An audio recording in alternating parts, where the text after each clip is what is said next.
June 6, 2025 ప్రాతఃమురళి. మహావాక్యం: మధురమైన పిల్లలు, భవిష్య ఉన్నతమైన వంశంలోకి వచ్చేందుకు ఆధారము చదువు.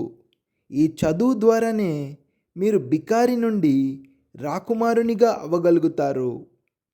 ప్రశ్న: నోటిలో బంగారు చెంచా అనేది 2 విధాలుగా ప్రాప్తించగలదు.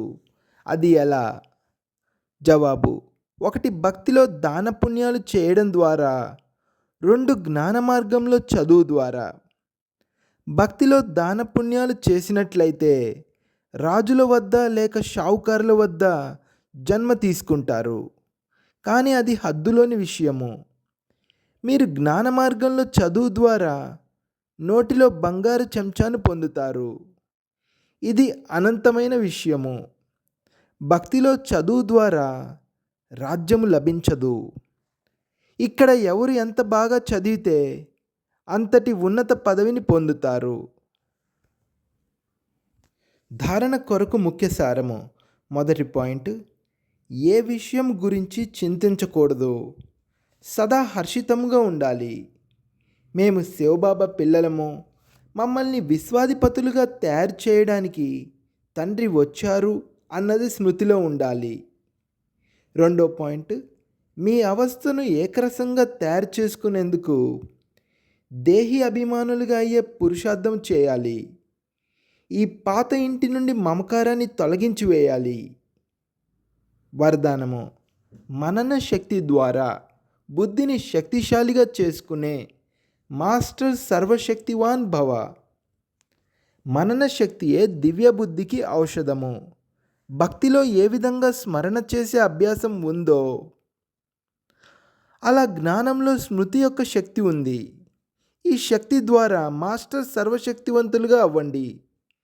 ప్రతిరోజు అమృతవేళ మీ టైటిల్స్లో ఒకదానిని స్మృతిలోకి తీసుకురండి మరియు దానిని మనన చేస్తూ ఉండండి. అప్పుడు మనన శక్తి ద్వారా బుద్ధి శక్తిశాలిగా ఉంటుంది. శక్తిశాలి బుద్ధిపై మాయ దాడి జరగదు. అటువంటి వారు పరవశము అవ్వలేరు. ఎందుకంటే మాయ అన్నింటికన్నా ముందు వ్యర్థ సంకల్పాల రూపీ బాణము ద్వారా దివ్య బుద్ధినే బలహీనం చేసేస్తుంది. ఈ బలహీనం అవ్వడం నుండి రక్షించుకునేందుకు సాధనమే మనన శక్తి. స్లోగన్: ఆజ్ఞాకారి పిల్లలే ఆశీర్వాదాలకు పాత్రులు. ఆశీర్వాదాల ప్రభావము హృదయాన్ని సదా సంతుష్టంగా ఉంచుతుంది. అవ్యక్త ప్రేరణలు: ఆత్మిక స్థితిలో ఉండే అభ్యాసం చేయండి. అంతర్ముఖులుగా అవ్వండి. సదా అనంతమైన ఆత్మిక దృష్టి, బాయి సోదర సంబంధం యొక్క వృత్తి ద్వారా ఏ ఆత్మ పట్లనైనా శుభభావనను పెట్టుకున్నందుకు ఫలము తప్పకుండా ప్రాప్తిస్తుంది. అందుకే పురుషార్థముతో అలసిపోకండి, నిరాశకు కూడా లోనవ్వకండి.